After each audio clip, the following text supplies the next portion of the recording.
कैसे हैं मेरे प्यारे छात्र छात्रों, आई होप के प्लग अच्छे होंगे। आपकी जो स्टडी चल रही है काफी अच्छी चल रही होगी। तो आज किस क्लास में लेकर आए हैं क्लास 12th के फिजिक्स के 30 मोस्ट इंपोर्टेंट ऑब्जेक्टिव क्वेश्चन जो आपके फाइनल बोर्ड परीक्षा के लिए काफी इंपोर्टेंट है। ठीक है ना। आप लोग जो अभी तक मेरे क्लास को लाइक नहीं किए हैं और चैनल को सब्सक्राइब नहीं किए तो फटाफट कर लीजिए, क्योंकि आज का जो क्लास होने वाला है काफी खास होने वाला है। क्योंकि आज के क्लास में उस टाइप से क्वेश्चन लाए हैं 30, जिस टाइप से बिहार बोर्ड अपना बिहार बोर्ड में परीक्षा लगा रहा है। ठीक है ना। मात्र 30 क्वेश्चन है और काफी इंपॉर्टेंट क्वेश्चन है, याद रखिएगा। अगर आपको जो है वीडियो साफ नहीं दिखाई दे रही तो वीडियो क्वालिटी बढ़ा लेना है, साफ दिखाई देने लगेगी। ठीक है। और 1 नंबर क्वेश्चन जो काफी इंपॉर्टेंट क्वेश्चन है, यहां पर काफी बच्चे जो है गलत भी कर सकते हैं। ठीक है। तो गलत नहीं करना है, सही करना है। और 1 नंबर क्वेश्चन कह रहे हैं ना, कह रहा है कि किसी वस्तु पर आवेश की न्यूनतम मात्रा कम से नहीं हो सकती।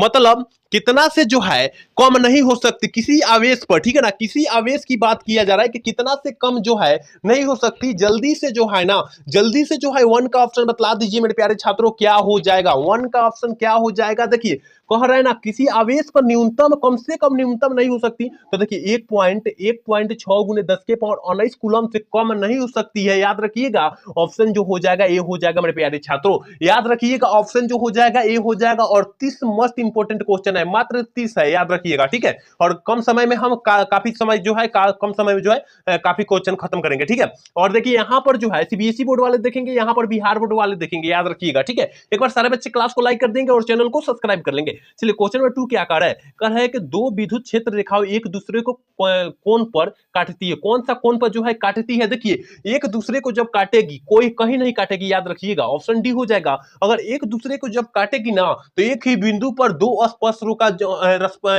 रेखा होगा, जो कि असंभव नहीं है, याद रखिएगा। ठीक है ना। क्यों नहीं काट सकती, इसीलिए परिभाषा बोल सकते हैं। ठीक है। चलिए क्वेश्चन नंबर 3 देखते हैं। और 3 नंबर क्वेश्चन कह रहा है ना, किसी वस्तु पर आवेश का कारण है। किसी वस्तु पर जो होता है आवेश का कारण क्या होता है। 3 का ऑप्शन जल्दी से जो है मेरे प्यारे छात्रों बतला दीजिए क्या हो जाएगा। तो 3 का ऑप्शन जो हो जाएगा ना, हम लोग सी टिक करेंगे। क्या सी टिक करेंगे, सी टिक करेंगे। इलेक्ट्रॉन का स्थानांतरण हो जाता है, याद रखिएगा ऑप्शन जो हो जाएगा सी हो जाएगा मेरे प्यारे छात्रों। याद रखिएगा मात्र 30 मोस्ट इंपोर्टेंट ऑब्जेक्टिव क्वेश्चन है जो आपके फाइनल बोर्ड परीक्षा में उसी में से देखने के लिए मिल जाएगा। ठीक है। चलिए क्वेश्चन नंबर 4 देखते हैं। और 4 नंबर क्वेश्चन का आवेश का एसआई मात्रक क्या होता है। हम बार बार क्लास में सारे क्लास में जो है हम क्या किए, रिवीजन करा दी है। आवेश का एसआई मात्रक जो होता है क्या होता है, कूलम होता है। ऑप्शन जो हो जाएगा ना बी हो जाएगा। ऑप्शन जो हो जाएगा बी हो जाएगा। याद रखिएगा मेरे प्यारे छात्रों, सारा प्रश्न जो है बिहार बोर्ड से रिलेटेड प्रश्न है। चलिए क्वेश्चन नंबर 5 क्या कह रहा है,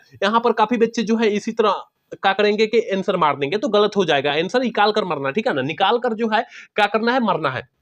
कह रहा है कि 5 कूलम ऋण आवेश में उपस्थित इलेक्ट्रॉनों की संख्या कितनी होगी। कितनी होगी, देखिए यहां पर एक हम फॉर्मूला पढ़े थे। फॉर्मूला क्या पढ़े थे, Q बराबर एन ई पढ़े थे ना। एक फॉर्मूला पढ़े होंगे, प्लस माइनस एन ई पढ़े होंगे। ठीक है ना। तो यहां पर एन बराबर एन कर देंगे और है बाटा में क्या, बाटा में ई बटा क्या हो जाएगा। यहां पर क्या है, ये क्या है, जल्दी से जो है बताइए वो क्या लिखे हैं। तो एन बराबर हो जाएगा क्यू बटा ई हो जाएगा। याद रखिएगा क्यू बटा ई हो जाएगा। ठीक है ना। क्यू बटा ई हो जाएगा। और यहाँ पर क्यू का मान कितना दे दिया है, 8 कूलम दे दिया है। और ई का जो मनवा होता है 1.6 गुने 10 के पावर माइनस 19 कूलम होता है। ठीक है ना। देखिए अब यहाँ पर हम क्या करेंगे, 8 गुने 10 के पावर 19 कूलम को ऊपर भेजेंगे तो प्लस में चला जाएगा। यहाँ पर जो है 16 लिखेंगे, यहाँ पॉइंट हटाकर यहाँ पर 0 लगा देंगे तो 16 × 80 हो जाएगा। 16 × 80 हो जाएगा, कट जाएगा तो 10 बटा 10 के पावर 19 हो जाएगा। 10 के पावर 19 हो जाएगा। तो कहां ऑप्शन है, तो ऑप्शन जो है ए में है। देखिए कितना आसान तरीका से जो है हम निकाल दिए। यहां पर अगर एक फॉर्मूला याद होता तो यहां पर निकल जाएगा। याद रखिएगा ऑप्शन जो हो जाएगा इसका ए हो जाएगा मेरे प्यारे छात्रों। ऑप्शन जो हो जाएगा ए हम लोग टिक कर देंगे। या समझ में आया ना कैसे जो है हम निकाल दिए। ठीक है। चलिए क्वेश्चन में 6 क्या करे कि प्रकाश तरंग का संचार आधारित होता है। आकाश तरंग का जो होता है या प्रकाश तरंग का जो होता है संचार आधारित होता है किस पर होता है। 6 का ऑप्शन बतला दीजिए क्या हो जाए, आयन मंडल द्वारा परिवर्तन पर होता है। याद रखिएगा ऑप्शन जो हो जाएगा ए हो जाएगा मेरे प्यारे छात्रों। 6 का ऑप्शन जो हो जाएगा हम लोग ए टिक कर देंगे। चलिए क्वेश्चन नंबर 7 देखते हैं। और 7 नंबर क्वेश्चन करें, उपग्रह संचार में विद्युत चुंबकीय तरंग का कौन सा भाग प्रयुक्त होता है। जल्दी से जो है 7 का ऑप्शन बतला दीजिए मेरे प्यारे छात्रों, क्या हो जाएगा, डी हो जाएगा। क्या हो जाएगा, डी हो जाएगा। याद रखना है सारे प्रश्न जो है बिहार बिहार बोर्ड से रिलेटेड प्रश्न उठाया हुआ है, क्योंकि बिहार बोर्ड में कहीं यही प्रश्न जो है देखने के लिए मिल जाएगा, ठीक है ना। और सीबीएसई बोर्ड और बिहार बोर्ड वाले दोनों के लिए यहाँ पर क्वेश्चन जो है सेट कर दिया गया है, तो आपको जो है दोनों व्यक्ति देखना होगा, दोनों छात्र देखेंगे यहाँ पर, ठीक है। चलिए क्वेश्चन नंबर 8 क्या कह रहा है। 8 नंबर क्वेश्चन कर रहा है कि रेडियो एवं टेलीविजन प्रसार में सूचना के संकेत का प्रारूप होता है। सूचना केंद्र का जो होता है प्रारूप क्या होता है, और रेडियो और टेलीविजन की यहाँ पर बात किया जा रहा है, तो ऑप्शन जो हो जाएगा ये हो जाएगा एनालॉग सिंगुलर जो होता है, ऑप्शन जो हो जाएगा ये हो जाएगा। याद रखिएगा मेरे प्यारे छात्रों। सारे बच्चे एक बार क्लास को लाइक कर देंगे और चैनल को सब्सक्राइब कर लेंगे, सारे बच्चे जो क्लास में नए जुड़े हैं और क्लास में जो पुराने जुड़े हैं, ठीक है ना। चलिए क्वेश्चन नंबर 9 का कह रहा है 18 का द्विधारी संख्या क्या तुल्यांक क्या होता है। द्विधारी संख्या क्या होता है, देखिए हम कितना बार बतला चुका है कि द्विधारी संख्या इस टाइप से निकाला जाता है, ठीक है ना, इस टाइप से निकाला जाता है। यहाँ अगर 2 से काटेंगे तो यहाँ कितना 9 हो जाएगा, ठीक है, तो यहाँ पर 0 हो जाएगा, यहाँ फिर यहाँ 2 से काटेंगे तो यहाँ 1 हो जाएगा, और यहाँ 4 गुना 8 हो जाएगा। याद रखिएगा, यहाँ पर फिर 2 से काटेंगे, यहाँ 0 हो जाएगा, ठीक है, समझ में आ रही है बात। तो अब यहाँ फिर 2 हो गया, फिर 2 हो गया, तो यहाँ पर फिर क्या हो जाएगा, 0 हो जाएगा, ठीक है ना, 0 हो जाएगा, यहाँ 2 हो जाएगा, यहाँ 1 हो जाएगा, यानी 1 0 0 1 0। तो ऑप्शन कहाँ दिखाई दे रही है, बाटा में 2 लगा देंगे, ठीक है ना, होल 2 लगा देंगे, तो कहां दिखाई दे रही है, नीचा से ऊपर जाएंगे, ठीक है ना, नीचा से ऊपर लिखेंगे तो यहां पर ऑप्शन सी में दिखाई दे रही है, तो ऑप्शन हम लोग सी टिक कर देंगे। या उम्मीद करते हैं समझ में आ चुका होगा, ठीक है ना, समझ में आ चुका होगा, ठीक है। चलिए क्वेश्चन नंबर 10 देखते हैं, और 10 नंबर क्वेश्चन क्या करे, अर्धचालकों में अपद्रव्य को डालने से क्या होता है। अब अर्धचालक में अपद्रव्य को डालने से क्या होता है, तो उनकी चालकता बढ़ जाती है, ऑप्शन जो हो जाएगा डी हो जाएगा। याद रखिएगा मेरे प्यारे छात्रों, ऑप्शन क्या हो जाएगा, डी हो जाएगा। चलिए क्वेश्चन नंबर 11 देखते हैं, और 11 नंबर क्वेश्चन कह रहा है ना, एक स्वस्थ व्यक्ति की आंख के लेंस की फोकस दूरी लगभग कितनी होती है। देखिए यहाँ काफी बच्चे 25 सीएम मारे होंगे, लेकिन गलत हो जाएगा मेरे प्यारे छात्रों, 25 सीएम नहीं हो जाएगा। यहाँ पर आंखें की लेंस फोकस दूरी की बात किया जा रहा है, और स्पष्ट दर्शन की न्यूनतम दूरी की बात नहीं किया जा रहा है। और स्पष्ट दर्शन की न्यूनतम दूरी करता तब 25 सीएम मारते, लेकिन यहाँ लेंस की फोकस दूरी की बात किया जा रहा है, इसलिए हम 2 सीएम मार रहे हैं। ऑप्शन जो हो जाएगा बी हो जाएगा। याद रखिएगा 2 सीएम होता है, ऑप्शन जो हो जाएगा बी हो जाएगा। याद रखना होगा मेरे प्यारे छात्रों, यहाँ पर गलत नहीं करना है। काफी बच्चे यहाँ पर गलत किए हैं, 2024 में पूछा था तो काफी बच्चे गलत कर दिए हैं, तो गलत नहीं करना है, ठीक है। चलिए क्वेश्चन नंबर 12 देखते हैं, और 12 नंबर क्वेश्चन कह रहा है ना, प्रकाश वर्ष किस भौतिक राशि का मात्रक होता है। प्रकाश वर्ष जो होता है किस भौतिक राशि का मात्रक होता है, तो दूरी का मात्रक होता है। ऑप्शन जो हो जाएगा ए हो जाएगा मेरे प्यारे छात्रों, याद रखिएगा। चलिए क्वेश्चन नंबर 12 देखते हैं, और 12 नंबर क्वेश्चन करें, उत्तल लेंस द्वारा निम्नलिखित में से कौन सा दृष्टि दोष को दूर किया जाता है। यहाँ पर किस लेंस की बात किया जा रहा है, उत्तल लेंस। तो उत्तल लेंस से जो दूर किया जाएगा, दूर दृष्टि दोष को दूर किया जाएगा। 3 अक्षर वाला तो 2 अक्षर वाला को दूर किया जाएगा, और 4 अक्षर वाला से 3 अक्षर वाला को दूर किया जाएगा। यानी अवतल लेंस से जो किया जाएगा निकट दृष्टि दोष को दूर किया जाएगा, और उत्तल लेंस से जो है दूर दृष्टि दोष को दूर किया जाएगा। यानी 2 अक्षर ये हो जाएगा, 3 अक्षर होगा तो 2 अक्षर वाला दूर होगा, 4 अक्षर होगा तो 3 अक्षर वाला दूर होगा। याद रखिएगा, ठीक है ना। चलिए क्वेश्चन नंबर 14 देखते हैं, और 14 नंबर क्वेश्चन क्या कह रहा है, प्रकाश के रंगे का कारण है। प्रकाश का रंग का कारण जो है क्या है, जल्दी से जो है 14 का ऑप्शन बतला दीजिए। 14 का ऑप्शन क्या हो जाएगा, तो ऑप्शन ए हो जाएगा, इसकी आवृत्ति है। ऑप्शन हम लोग ए टिक कर देंगे मेरे प्यारे छात्रों। याद रखिएगा सारा प्रश्न जो है बिहार बोर्ड से रिलेटेड प्रश्न, और बिहार बोर्ड में पूछे जाने का चांसेस काफी अत्यधिक है, इसलिए आपको जो है एक भी क्वेश्चन को मिस नहीं करना है। क्वेश्चन नंबर 15 कह रहा है ना, समान संयोजन के खगोलीय दूरदर्शक की नली की लंबाई कितनी होती है। ये 9 चैप्टर का प्रश्न है, 9 चैप्टर का प्रश्न, और 9 चैप्टर जो है फिजिक्स का जो है 9 चैप्टर है, ऑप्टिक्स जो है काफी हार्ड चैप्टर होता है। याद रखिएगा काफी हार्ड चैप्टर होता है, उसमें से जो है काफी बच्चे पढ़े होते हैं तो सही करते हैं, काफी बच्चे जो है गलत कर देते हैं। तो क्या खगोलीय दूरदर्शी की पूछा जा रहा है, तो ये F0 प्लस एफ ही होता है। याद रखिएगा ऑप्शन जो हो यहाँ पर हम लोग डी टिक कर देंगे, ठीक है ना, ऑप्शन डी टिक कर देंगे। चलिए क्वेश्चन नंबर 16 देखते हैं, और 16 नंबर क्वेश्चन कह रहा है कि जैसे जैसे द्रव्यमान बढ़ती है वैसे वैसे साथ निम्न में से नाभिक से संबंधित किस राशि का परिवर्तन नहीं होता है। किस राशि का जो होता है परिवर्तन नहीं होता है, तो घनत्व का जो होता है परिवर्तन नहीं होता है। ऑप्शन हम लोग सी टिक कर देंगे। क्या मेरे प्यारे छात्रों, याद रखिएगा। चलिए क्वेश्चन नंबर 17 कह रहा है कि आइंस्टीन का द्रव्यमान ऊर्जा समतुल्यांक संबंध है, किससे जो है संबंध है, जल्दी से 17 का ऑप्शन बतला दीजिए क्या हो जाएगा। तो ई बराबर MC स्क्वायर से जो है संबंधित है, ऑप्शन जो हो जाएगा मेरे प्यारे छात्रों ये हो जाएगा।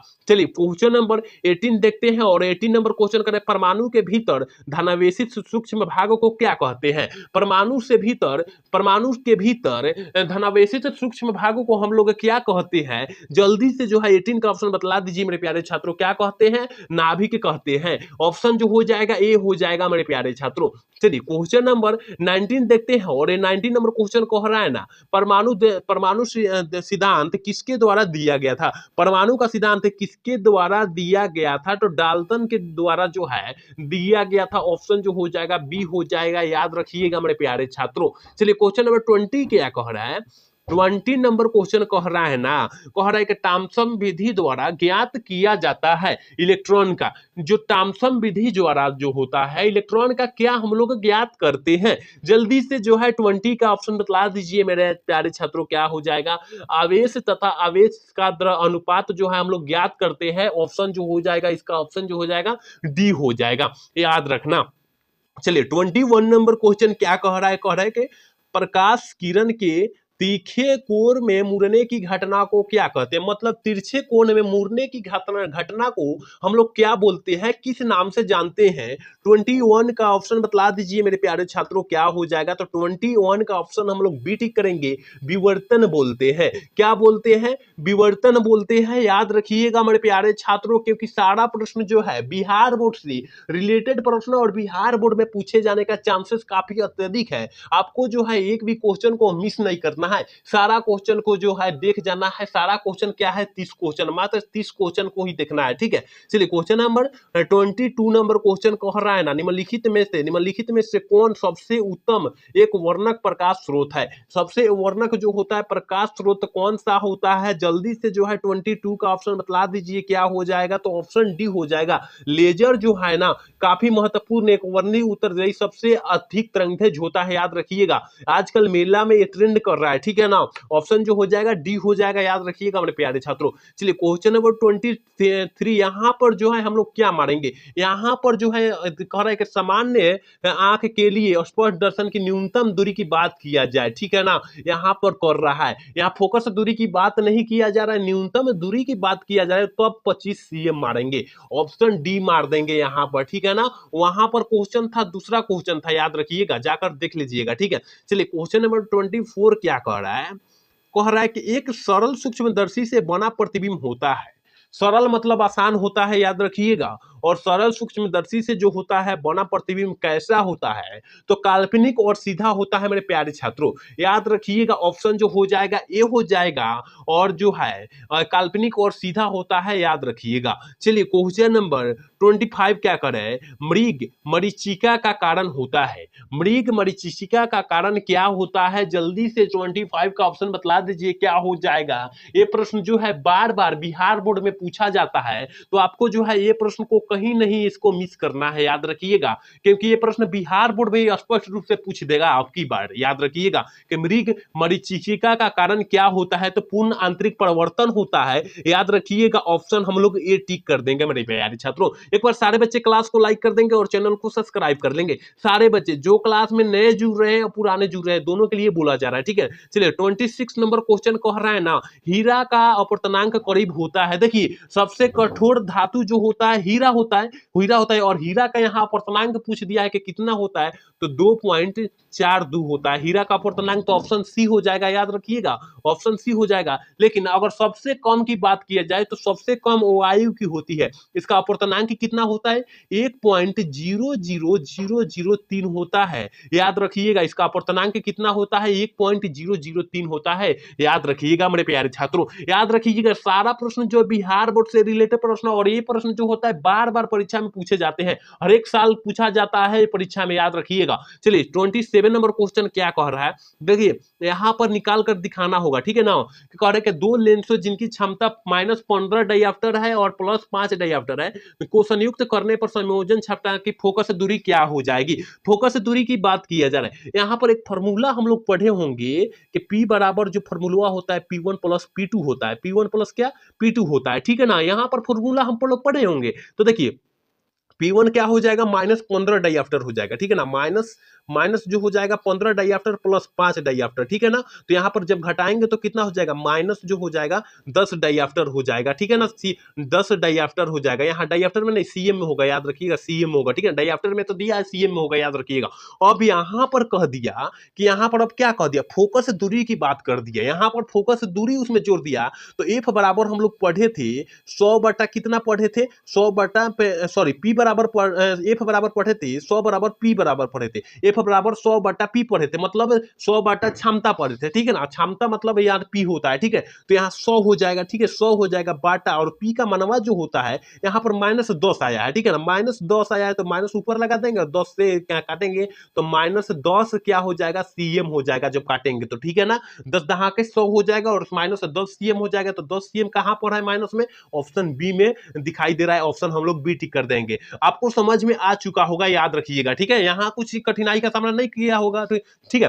चलिए 28 नंबर क्वेश्चन क्या कह रहा है, कह रहा है विस्थापन द्वारा मापा जाता है। विस्थापन धारा द्वारा क्या मापा जाता है, 28 का ऑप्शन मेरे प्यारे छात्रों बतला दीजिए क्या हो जाएगा। तो 28 का ऑप्शन जो हो जाएगा ना, ए हो जाएगा। क्या हो जाएगा, ए हो जाएगा। एम्पियर द्वारा मापा जाता है, याद रखिएगा। धारा का बात कर दिया, धारा हो जाएगा, एम्पियर हो जाएगा, याद रखिएगा। और एम्पियर को ए से सूचित करते हैं, ये भी याद रखिएगा। चलिए क्वेश्चन नंबर 29 देखते हैं, और 29 नंबर क्वेश्चन कह रहा है इनमें से कौन विद्युत क्षेत्र से विक्षेपित होता है। कौन जो होता है विद्युत क्षेत्र से विक्षेपित होता है, 29 का ऑप्शन क्या हो जाएगा, तो डी हो जाएगा। कैथोड किरण होता है, याद रखिएगा।